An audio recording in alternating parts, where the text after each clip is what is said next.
My phone rang at 7:30 in the morning on the 24th of February. The dialer was my American friend from my high school days in the US. He was the last person I expected to call, especially at 7:30 in the morning.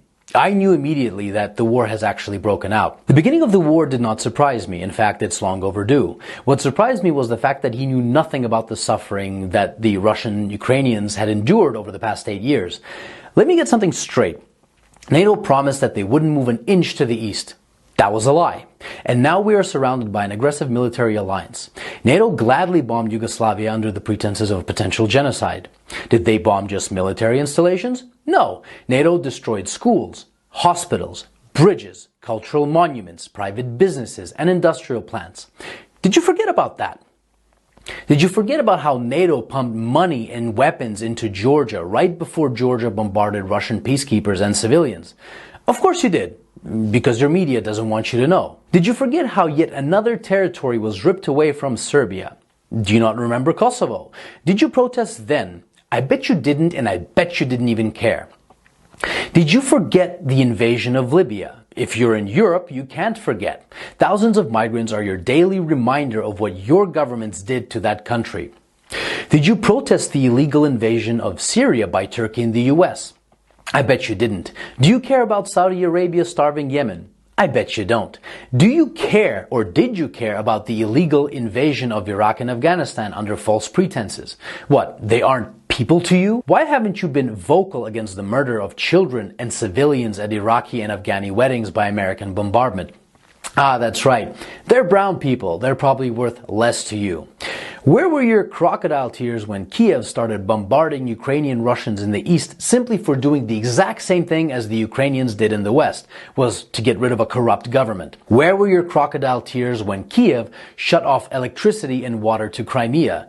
Where was your Save the Ukrainian People when 48 civilian anti-Maidan Ukrainian protesters were rounded into a Union trade house and burned alive whilst those who tried to escape the fiery hell were beaten and shot? Do you by any chance know who the Madonna of Gorlovka is? Do you know what the Alley of Angels memorial is? Let me give you a hint. People engraved into that memorial aren't alive and they are not adults. Did you shed even one digital virtue signaling tear when the children at the children's beach in Zagreb were purposefully bombed by the Ukrainian military using illegal cluster bombs? I bet you didn't. But that's okay.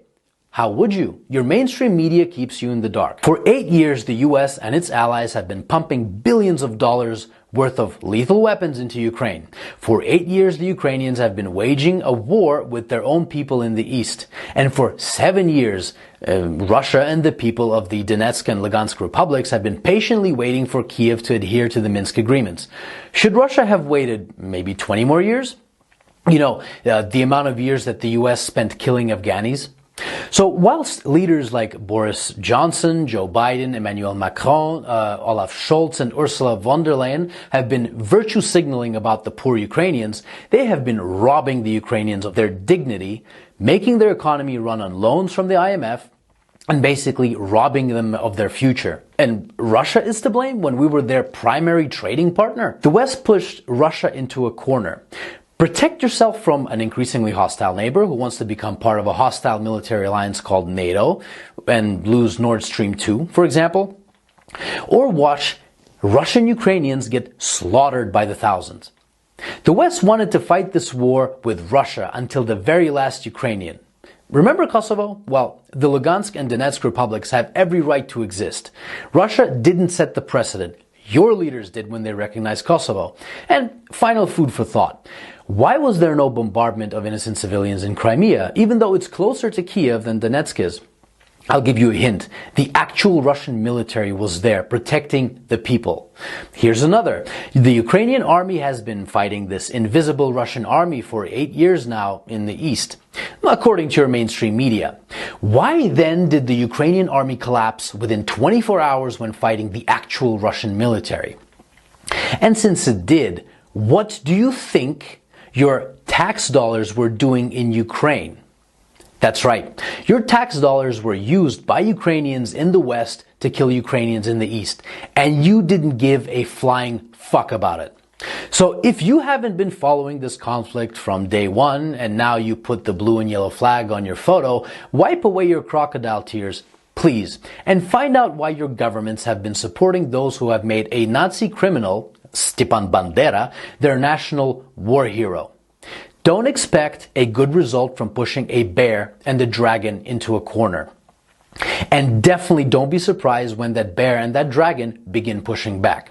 So if you haven't been crying for the collectively millions of dead Iraqis, Afghanis, Syrians, Libyans, Yugoslavians, and East Ukrainians these past 20 years, but you're crying crocodile tears for Ukrainian military installations, wipe them away and think about what your governments have been doing and what they're still doing. And I hope that this 8-year story of a war started by a criminal Ukrainian government against its own people can finally come to an end, and Ukrainians and Russians can finally live in peace.